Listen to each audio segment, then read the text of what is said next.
Welcome students to the college of computer sciences. मैं उम्मीद करता हूं कि आप सब ठीक ठाक होंगे और हमारे लेक्चर्स अच्छे तरीके से सुन रहे होंगे और इसको शेयर भी कर रहे होंगे और सब्सक्राइब तो आप कर ही रहे हैं।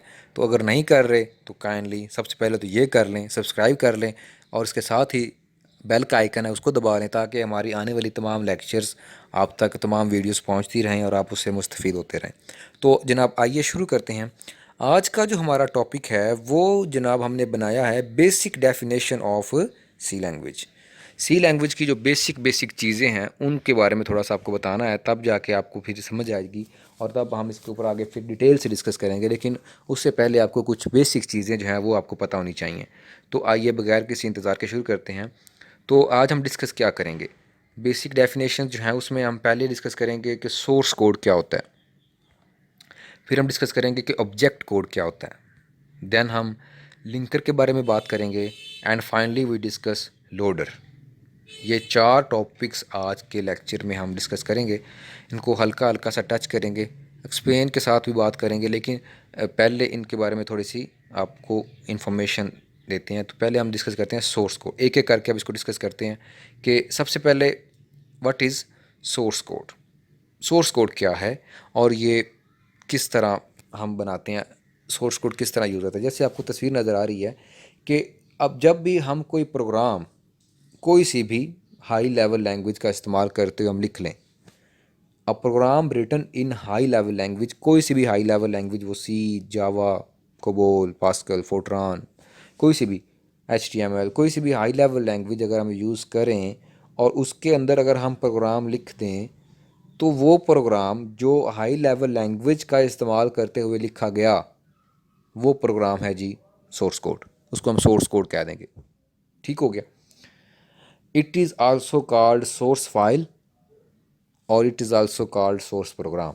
इसको सोर्स फाइल भी कह सकते हैं, इसको सोर्स प्रोग्राम भी कह सकते हैं। It actually refers to the instructions and that it actually refer to the understand code, untranslated code means कि computer not understand this code directly, यानी कि ये इस लैंग्वेज में लिखा गया है कि जिसको कंप्यूटर नहीं समझ पाएगा। अब ये ट्रांसलेट नहीं हुआ, यानी कि सोर्स कोड से मुराद ऐसा कोड जो कि अनट्रांसलेटेड है, जो भी ट्रांसलेट नहीं हुआ और वो अभी तक कंप्यूटर उसको नहीं समझ पा रहा। So the source program can contain the software instructions, और सोर्स प्रोग्राम के अंदर डेफिनेटली हमने जो सॉफ्टवेयर बनाया उसकी इंस्ट्रक्शंस मौजूद होंगी। For example, if we write a program like and name of the program is first.c, then that is the source code. अगर हमने एक प्रोग्राम लिखा, उसका नाम हमने लिखा first.c, अब ये मेरा सोर्स कोड है। क्यों, कैसे पता चला? क्योंकि हमें पता है कि first.c हमने पिछले लेक्चर में डिस्कस किया था कि सी लैंग्वेज का जो प्रोग्राम है जब वो लिखा जाता है तो उसकी जो फाइल सेव होती है वो .c की एक्सटेंशन से होती है, और सी लैंग्वेज एक हाई लेवल लैंग्वेज है। और अभी हम डिस्कस कर रहे हैं कि जो भी प्रोग्राम जो हाई लेवल लैंग्वेज में लिखा जाएगा वो सोर्स कोड कहलाएगा। सो जब हमने एक प्रोग्राम सी लैंग्वेज में लिखा जिसका नाम हमने file.c लिखा, तो वो एक हाई लेवल लैंग्वेज में लिखा हुआ प्रोग्राम है, इसीलिए हम उस प्रोग्राम को सोर्स कोड कहेंगे। The file is created bye programmers, definitely programmers he file को बनाते हैं और वो इसके ऊपर काम करेंगे। Every source code is translated into machine code with the help of a language translator. हमने बात की थी लैंग्वेज ट्रांसलेटर के बारे में भी हम आगे डिस्कस करेंगे। लैंग्वेज ट्रांसलेटर क्या है? लैंग्वेज ट्रांसलेटर वो जो हमारी हाई लेवल लैंग्वेज को मशीन लैंग्वेज में चेंज करता है, वो हाई लेवल लैंग्वेज को जो 0-1 में कन्वर्ट करता है वो ट्रांसलेटर कहलाता है। थोड़ा सा आगे इसको डिस्कस करेंगे, लेकिन फ़िलहाल हम ये बात करते हैं कि जो सोर्स कोड है उसको लाजमी मशीन लैंग्वेज में कन्वर्ट होना पड़ता है। जब तक वो उसमें कन्वर्ट नहीं होगा कंप्यूटर उसको अंडरस्टैंड नहीं कर पाएगा। क्यों? क्योंकि कंप्यूटर तो सिर्फ 0-1 यानी कि मशीन लैंग्वेज यानी कि बाइनरी कोड को अंडरस्टैंड करता है, लेकिन हमने जो प्रोग्राम लिखा है वो हमने सी लैंग्वेज में आसान इंग्लिश लाइक वर्ड्स में लिखा है। वो हमें तो समझ आ रहा है हमने क्या लिखा है, लेकिन कंप्यूटर को नहीं समझ आ रहा। तो कंप्यूटर को समझाने के लिए हमारी बात हम क्या करेंगे, हम उस अपने सोर्स कोड को मशीन कोड में या ऑब्जेक्ट कोड में चेंज करेंगे। तो उसको चेंज करने के लिए हमें एक ट्रांसलेटर रिक्वायर्ड होगा। यही बात की जा रही है कि every source code is translated into machine code with the help of language translator. Computer cannot understand the code directly. Computer cannot understand the source code. Source code computer कभी भी समझ नहीं पाएगा, क्योंकि हमें पता है कि कंप्यूटर को तो 0 1 समझ आती है। इसलिए extension of the code depends upon the language in which program is developed. For example, first.c, first.java, first.cpp. तो ये जो एक्सटेंशन है वो डिपेंड करती है कि आपने कौन सी लैंग्वेज का इस्तेमाल करते हुए प्रोग्राम लिखा है। अगर आपने सी लैंग्वेज का इस्तेमाल करते हुए प्रोग्राम लिखा है तो उसकी एक्सटेंशन डॉट सी हो जाएगी। अगर आपने जावा का इस्तेमाल करते हुए प्रोग्राम लिखा है तो उसकी एक्सटेंशन डॉट जावा हो जाएगी। अगर आपने सी प्लस प्लस का इस्तेमाल करते हुए प्रोग्राम लिखा है तो उसकी एक्सटेंशन सी पी पी हो जाएगी। ये तो था जी कॉन्सेप्ट थोड़ा सा सोर्स कोड के बारे में। आई होप इसकी आपको समझ आई होगी। आगे जो हमारा अगला चीज़ है वो हम डिस्कस करते हैं, वो है ऑब्जेक्ट कोड। ऑब्जेक्ट कोड क्या है? जो कि सारे का सारा 0 1 पे मुश्तमिल है, बाइनरी डिजिट्स पे मुश्तमिल है। Program written in machine language is called object code. यानी कि जो भी हम प्रोग्राम मशीन लैंग्वेज में लिखेंगे, जो भी प्रोग्राम हम 0 1 में लिखेंगे, बाइनरी डिजिट्स में लिखेंगे, वो प्रोग्राम ऑब्जेक्ट कोड कहलाएगा। ठीक है। The object code is also known as object program और ऑब्जेक्ट फाइल। अच्छा, it actually refers to the translated code, और इसको हम कह सकते हैं कि ये ट्रांसलेटेड कोड है। बेसिकली ये है जो कोड जो कि अंडरस्टैंडेबल भी है कंप्यूटर के लिए और ये ट्रांसलेटेड भी है। अब इसको किसी ट्रांसलेटर की ज़रूरत नहीं है। The object program contain zeros and ones. Project program के अंदर और इसके अलावा कुछ होता ही नहीं है, बस 0 1 कोई आगे पीछे तरतीब दी गई, 0 0 0 0 1 1 0 0 1 0, इस तरह से बस लिखा होता है सारा का सारा program. The files is created by language translators, और इस तरह की फ़ाइलें कौन बनाता है?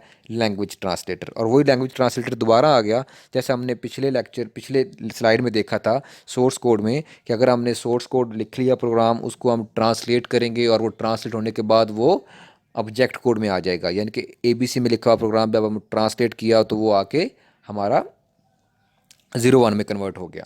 तो the files is created by language translators. अच्छा, every source code is translated into object code with the help of language translator, compiler या इंटरप्रेटर। कोई सा भी सोर्स कोड है उसको ट्रांसलेट किया जाता है मशीन कोड में ताकि कंप्यूटर उसको अंडरस्टैंड कर सके। तो उसके लिए हम मुख्तलिफ़ ट्रांसलेटर्स इस्तेमाल करते हैं। वो कंपाइलर हो सकता है, वो इंटरप्रेटर हो सकता है, या वो समलर भी हो सकता है। Computer understand this code directly. पिछले हमने बात की सोर्स कोड में, सोर्स कोड का जो है प्रोग्राम वो कंप्यूटर अंडरस्टैंड नहीं करता, लेकिन जो ऑब्जेक्ट कोड है उसको कंप्यूटर बड़े ही आसानी के साथ, बड़े ही क्विकली अंडरस्टैंड कर जाता है। Extension of the object code is .obj। Example देते हैं। एग्जाम्पल में लिखा हुआ जैसे कि हमने एक फ़ाइल बनाई first.c, उसको हमने सी लैंग्वेज में लिखा, हमने उसका सोर्स कोड बना लिया, उसको हमने आसान अल्फाज में अपनी आसानी के लिए लिख लिया, हमने उसको समझ भी लिया कि इसमें गलतियाँ भी निकाल ली, इसको करेक्ट कर लिया। अब हमने वो बात कंप्यूटर को समझानी है, तो कंप्यूटर को वो चाहिए ऑब्जेक्ट कोड में, हमने तो लिखा है सोर्स कोड में। तो अब हम क्या करेंगे? अब हम कंपाइलर को देंगे, यानी कि लैंग्वेज ट्रांसलेटर को वो अपनी फ़ाइल देंगे। तो लैंग्वेज ट्रांसलेटर क्या करेगा? लैंग्वेज ट्रांसलेटर उस फाइल को ऑब्जेक्ट कोड में चेंज करेगा और हमें एक नई फ़ाइल 0 1 में हमें बना के दे देगा, जो कि हम आगे कंप्यूटर को देंगे और अपना काम करवा लेंगे। तो आई थिंक आपको ऑब्जेक्ट कोड की समझ आई होगी। अच्छा, अब इसके बाद हमने डिस्कस करना था व्हाट इज़ लिंकर। अच्छा, लिंकर क्या होता है फिर? लिंकर बेसिकली बच्चों एक ऐसा प्रोग्राम है विच लिंक्स द ऑब्जेक्ट कोड, जो कि हमें ऑब्जेक्ट कोड मिला है, अब उसको अटैच करता है, उसके साथ अटैच करता है कुछ एडिशनल लाइब्रेरी फाइल्स को या हेडर फाइल्स को। और हेडर फाइल्स जो होती हैं वो क्या रखती हैं? उनके अंदर फंक्शनैलिटी पड़ी होती है, उनके अंदर मुख्तलिफ़ किस्म की फंक्शनैलिटी पड़ी होती है। इनपुट की फंक्शनैलिटी, आउटपुट की फंक्शनैलिटी, मुख्तलिफ़ किस्म के कैलकुलेशंस की फंक्शनैलिटी पहले से बना के हम उसको सी लैंग्वेज के अंदर रख देते हैं। उनको नाम देते हैं हेडर फाइलें या लाइब्रेरी फाइलें। अच्छा, जब लाइब्रेरी फाइलें अटैच हो जाती हैं, then an executable file is created. जैसे हमने पहले, मैं बताता हूँ कि पहले हमने सोर्स फाइल बनाई, शुरू से देखते हैं। सबसे मैंने सोर्स फाइल बनाई, सी लैंग्वेज का इस्तेमाल किया, उसमें डॉट सी एक्सटेंशन आ गई, वो हमने कंपाइलर को दी, कंपाइलर ने उसको ट्रांसलेट किया और हमें एक ऑब्जेक्ट फाइल दे दी dot O B J extension के साथ। अब उस ओ बी जे एक्सटेंशन के साथ क्या करेंगे हम, लिंकर क्या करेगा, लिंकर उस ओ बी जे फाइल के साथ हेडर फाइलें अटैच कर देगा।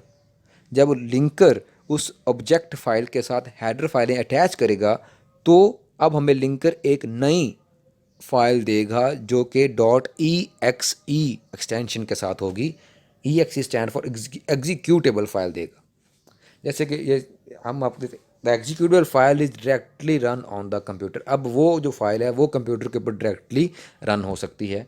All header files contain the functionality of built in functions which are used in source program. जैसे मैंने पहले बता दिया कि जो हेडर फाइलें हैं वो मुख्तलिफ फंक्शनैलिटीज़ रखती हैं सी लैंग्वेज के अंदर प्रोग्रामिंग के लिए। जैसे linking is automatically performed when program is executed. तो लिंकिंग ऑटोमेटिकली परफॉर्म हो जाती है जब भी हम प्रोग्राम को एग्जीक्यूट करते हैं, तो ये काम ऑटोमेटिकली हमारा प्रोग्रामर जो हमारी लैंग्वेज का जो भी प्रोग्राम हम यूज़ कर रहे हैं वो इसको ऑटोमेटिकली परफॉर्म कर देता है। एग्जांपल देते हैं, जैसे जब हमने एक फ़ाइल ले ली, हमारे पास ऑब्जेक्ट फ़ाइल आ गई, सोर्स फाइल को कन्वर्ट किया कंपाइलर से, हमें ऑब्जेक्ट फाइल मिल गई। अब उस ऑब्जेक्ट फाइल के साथ हेडर फाइलें अटैच की जाएंगी, कौन करेगा, लिंकर। लिंकर ने क्या किया, लिंकर ने उसके साथ फंक्शनैलिटी अटैच की और आगे हमें एक नई फर्स्ट डॉट ई एक्स ई एग्जीक्यूटेबल फाइल दे दी। तो अब हम ये फ़ाइल अपने कंप्यूटर के ऊपर बड़ी आसानी के साथ रन कर सकते हैं। अच्छा, इसको रन करने के लिए भी एक काम है, इसको रन करने के लिए भी हमें एक लोडर चाहिए। क्या चाहिए, लोडर। अब लोडर की फंक्शनैलिटी क्या हुई कि it is also a system software which is use to load executable file in the memory. जो हमें एग्जीक्यूटेबल फाइल लिंकर ने दी है, पिछली स्लाइड वाले लिंकर ने हमें जो फाइल हमें बना के डॉट ई एक्स सी एक्सटेंशन में दी है, उसको अब हमने लोड करवाना है मेमोरी में। तो मेमोरी में लोड करवाने के लिए हमें एक लोडर चाहिए जो कि ये काम करेगा और हमारी फ़ाइल को उठाएगा और उसको मेमोरी में लोड करवाएगा ताकि सीपीयू उसमें से आके उसको चला दे। क्योंकि हमें पता है कि कोई भी फ़ाइल जब चलनी है तो उसको पहले मेमोरी में लोड होना पड़ता है, तभी जाके उसको चलाना पड़ता है। तो हमने फ़ाइल तो बना ली, एग्जीक्यूटेबल फ़ाइल तो बन गई, लिंकर ने हमें वो फ़ाइल बना के दे दी। अब हमें उसको लोड करवाना है। तो लोड करवाने के लिए हमें क्या करना पड़ेगा, हमें लोडर का इस्तेमाल करना पड़ेगा। तो लोडर भी बेसिकली एक सॉफ्टवेयर है सिस्टम का जो कि ये काम करता है, जो कि आपकी फ़ाइल को उठाएगा और आपकी फ़ाइल को उठा के मेमोरी में लोड करवाएगा ताकि आपकी मेमोरी में जब वो प्रोग्राम आ जाए तो उसको वहाँ से चलाया जा सके। हमारे पास फर्स्ट डॉट ई एक्स ई फाइल आई थी, उसको हमने आगे लोडर को दिया, लोडर ने वो फाइल उठाई और मेमोरी के कुछ सेल्स में उसको रखा और वहाँ पे उसको लोड कर दिया। अब यहाँ से आपका प्रोग्राम आएगा, आपका सीपीयू आएगा और अपने प्रोग्राम को उठाएगा और उसको जाके चला देगा। तो अगर मैं सारा रीकैप करूँ दोबारा आज का लेक्चर, तो उसमें हमने देखा कि सोर्स कोड क्या है। सोर्स कोड बेसिकली एक ऐसा प्रोग्राम जो कि जो भी आप हाई लेवल लैंग्वेज में कोई प्रोग्राम लिखते हो तो उसको हम सोर्स कोड कहते हैं। वो कोई सी भी लैंग्वेज हो सकती है, वो आपने सी लैंग्वेज में लिखा या जावा में लिखा या उसको पीएचपी में लिखा, उसको आपने एचटीएमएल में लिखा या सी प्लस प्लस में लिखा, कोई सी भी आपने लैंग्वेज इस्तेमाल की तो उसके अंदर अगर आपने एक प्रोग्राम बना लिया तो उसको हम सोर्स कोड कहेंगे। ठीक है, उसको हम वो बहुत ही आसान होता है इंसान के लिए समझना, उसको हमने बना लिया। अब ऑब्जेक्ट कोड क्या होता है, ऑब्जेक्ट कोड होता है ऐसा कोड जो कि 0-1 पे मुश्तमिल होता है, बाइनरी डिजिट्स पे मुश्तमिल होता है। कंप्यूटर उसको अंडरस्टैंड करता है, कंप्यूटर उसको बड़ी आसानी के साथ अंडरस्टैंड करता है। ठीक है, अब लेकिन अब उसको अंडरस्टैंड तो करता है लेकिन यूज़र जो हम हैं, इंसान हैं, इंसान ऑब्जेक्ट कोड को अच्छी तरीके से नहीं समझ पाते। तो फिर हमें क्या करना पड़ता है, हमें सोर्स कोड को जो हमने अच्छे अपने अपनी सहूलत के लिए किसी भी हाई लेवल लैंग्वेज में लिखा है उसको हमें ट्रांसलेट करना पड़ता है। तो हम क्या करते हैं, हम हाई लेवल लैंग्वेज में लिखे हुए प्रोग्राम को यानी कि सोर्स कोड को हम मशीन कोड में ट्रांसलेट करते हैं with the help of language translator. जब हमें वो लैंग्वेज ट्रांसलेटर हमें ट्रांसलेट करके यानी कि कंपाइलर हमें ट्रांसलेट करके हमारी सोर्स फाइल हमें एक नई ऑब्जेक्ट फाइल दे देता है, तो हम क्या करते हैं, तो हम उसको लिंकर के हवाले करते हैं। लिंकर क्या करता है, लिंकर उसके साथ कुछ हेडर फाइलें अटैच कर देता है जिसके अंदर फंक्शनैलिटी पड़ी होती है। जब हेडर फाइलें अटैच हो जाती हैं तो हमें एक एग्जीक्यूटेबल फाइल मिल जाती है। जब एग्जीक्यूटेबल फाइल मिलती है तो वो हम लोडर को देते हैं ताकि लोडर उसको जाके मेमोरी में लोड करवाए और जाके वहाँ से हमारा प्रोग्राम रन हो सके। तो स्टूडेंट्स आई थिंक आपको ये सारे का सारा कॉन्सेप्ट जो बेसिक कॉन्सेप्ट था वो समझ आया होगा। Thank you so much for watching. Lectures के लिए अगली आने वाली वीडियो तक के लिए अपने इंस्ट्रक्टर नाज़म अली को इजाज़त दीजिए।